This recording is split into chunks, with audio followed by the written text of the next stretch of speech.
All right, today we are going to do a little bit of an interactive episode. I don't oftentimes do it this way, but I feel the topic for today's episode really calls for some back and forth action between me and you. And I hope this exercise gives you delight and it gives you new energy and it gives you a sense of your own power. Today's topic is how to do the thing that you're avoiding. Now, I know, and probably you know, that you may be avoiding lots of different things, but there may be one particular item that keeps getting avoided that really sticks out and is slightly different than the other items on your general to-do list. And today I am talking about that one task that you probably spend some energy avoiding. It's not just sitting there. You have to kind of think about it. You feel kind of icky about it. It keeps cropping up in your mind. It's that particular item. So that is the first thing that I want you to do in this interactive episode. I want you to first identify what is the task that you've been putting off, resisting, avoiding, saying you don't have time for, saying you don't have enough energy for, thinking that you can put off another day. That's the thing that I want you to identify. But I don't want you just to identify it. I would love for you to say it out loud, to say it out loud to somebody else. That is the ideal situation. When you bring it out of this private shadow place, you give yourself more open energy. You let somebody know that this is on your mind. You let yourself know that you actually can master this task. And that, by the way, is the reason why therapy and coaching works, because we are actually verbalizing the issue that has been causing knots in our stomachs and causing our brains to be really distracted and clogged in terms of our thinking ability. So when we talk to people about the things that are bothering us, we end up releasing some of that negative energy and some of that feeling that we are trapped, that we are hopeless, that we are helpless. Because guess what? You're not trapped, helpless, and hopeless. You're actually super powerful. So go ahead, take a minute. You can do this while you're driving. Think about what it is you are avoiding. Be real with yourself. Do not criticize yourself. Just identify it as if you were maybe a surveyor just counting vegetables or something like that. You are just going to say, oh, it's that one piece of broccoli that I keep avoiding packaging. All right, random example, but you get my message. I don't want you to think that self development is something that has to be painful. That's actually something that I've come up with over the years. The thought that the best way to develop yourself, to improve on anything, is to not criticize yourself and to feel good about the process. And the way to feel good about the process is to make it light, to make the steps really doable, and to really celebrate the fact that you're even trying all along the way until you get to celebrate the real finish, the real result, the real change, and the improvement. So make this easy. Identify one thing, that one piece of broccoli that you don't want to eat, and then maybe write it down, but try to tell somebody, because I do think that is a big piece of the energy release. The second thing that I would like for you to do is take another moment and identify the resistance. What is making this particular item so darn difficult to approach? Is it that you believe it's too complicated? Is it that you just have a feeling it's going to be really nasty or gnarly or uncomfortable? Is it something that you're thinking about the thing? Is it a conversation that you have to have with someone? Is it a decluttering project that involves so many different things you don't even know how to start?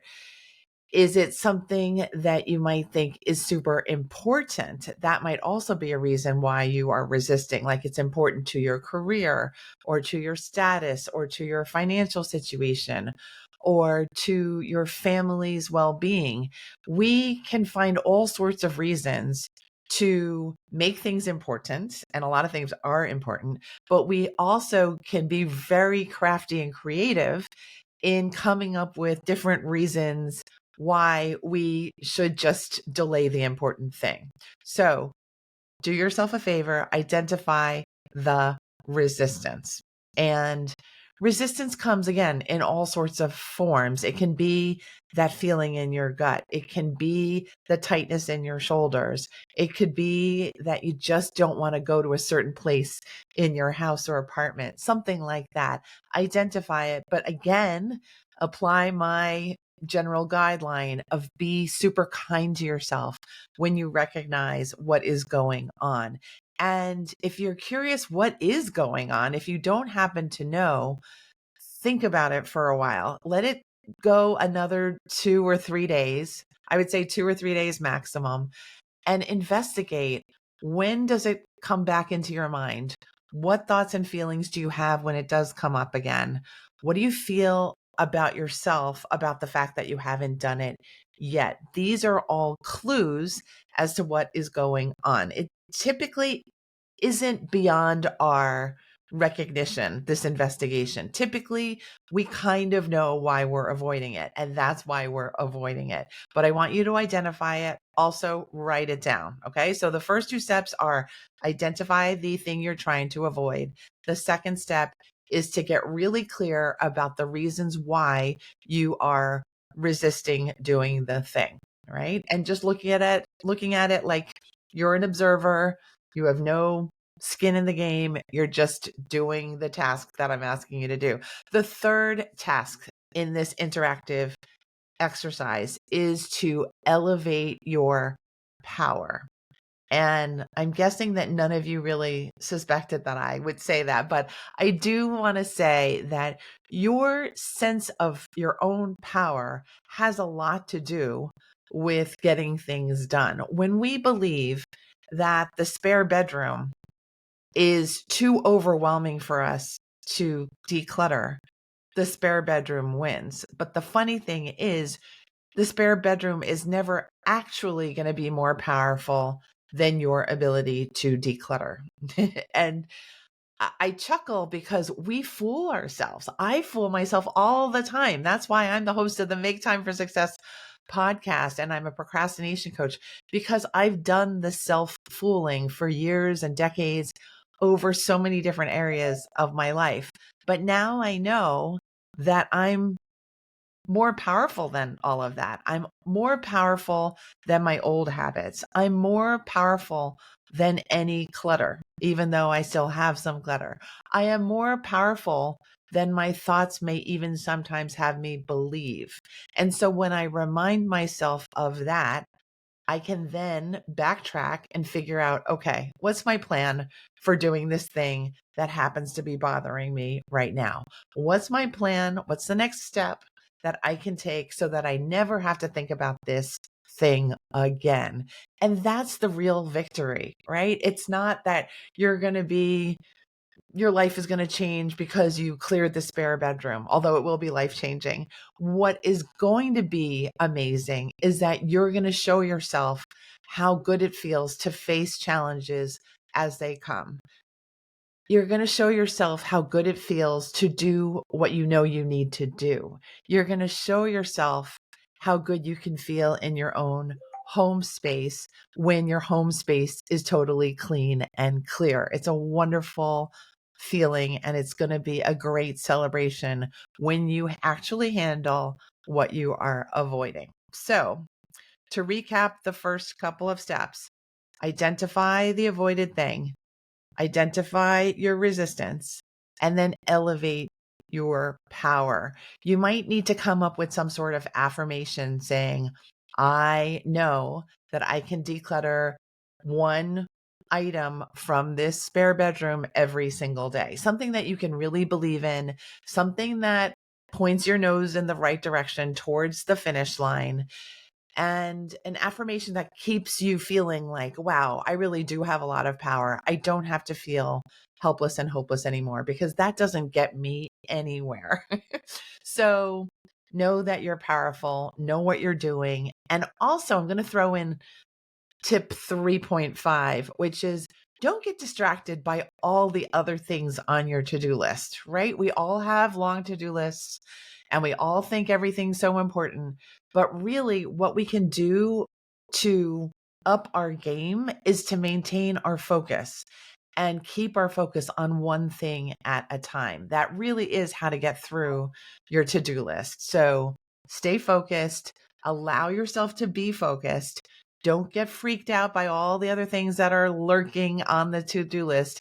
It is okay, because remember, you're more powerful than anything on your to-do list and anything in your house and anything that you're avoiding. All right.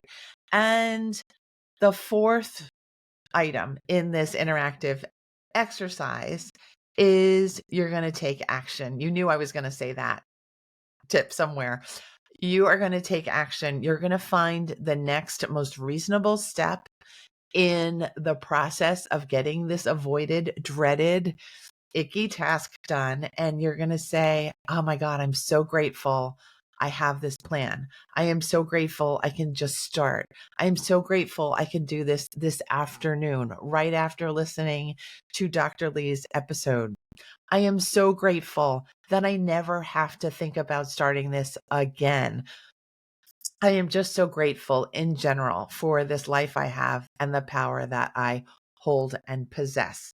So, with all of this, you should have a rock solid plan for getting the most avoided thing done today, or at least starting on it. And I chuckle again because this kind of material really puts me in a good mood. Being able to help you, being able to make things easier for you, getting you out of your own stuck space, because you are so powerful and we need your power in the world, not your feeling of being stuck. We don't need that anymore. Excuse me. You don't need that anymore. So let's make a great day of it. Let me know by sending me a direct message on Instagram what you do, what you knock away, what you take care of, what you celebrate, and how you're going to celebrate. I would love to hear your progress. If you'd like a free download that goes with this episode about conquering avoidance, go to maketimeforsuccesspodcast.com/victory. Again, it's maketimeforsuccesspodcast.com/victory. And I can't wait to hear what you do, and good luck with all of this. I'll see you next week.